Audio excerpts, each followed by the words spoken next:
Now we have a case study involving a real life example of, you could call, a tale of the unexpected. Tony, would you like to give us some detail? Okay, so this is a client of ours that I went to see, and we were talking about leaving his substantial estate to his son. And we talked about some of the risks of divorce and everything. And then we talked about the potential risk of his son going bankrupt. And immediately the client said, this is a real issue because my son has entered into a very high profile court case, which unfortunately he has lost. And the court costs have been awarded against him, and they are in excess of £1 million.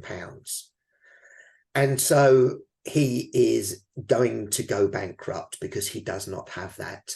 And obviously, my client was very worried that obviously, should he pass away and leave his estate to his son without that being in any protected environment, that would immediately just bypass his son and go straight through in court costs.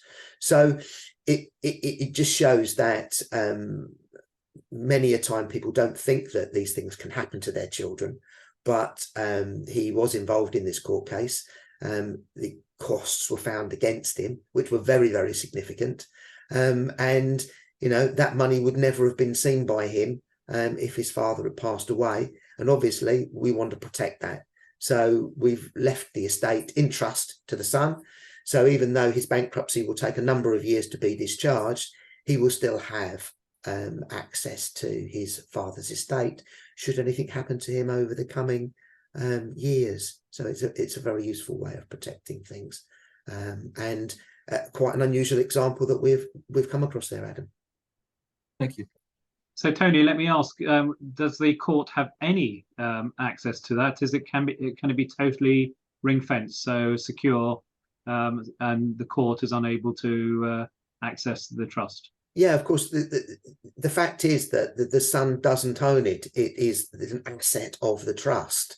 And with discretionary trusts, it has discretion over who it actually can benefit from it. And the son is one of the beneficiaries, but also there are other beneficiaries, being his lineal descendants, his grandchildren, and his children. So it really does provide the best protection for the client going forward.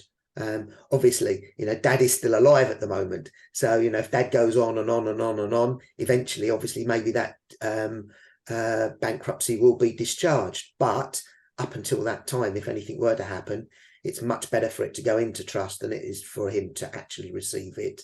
Absolutely, of course. Great example. Thank you, Tony.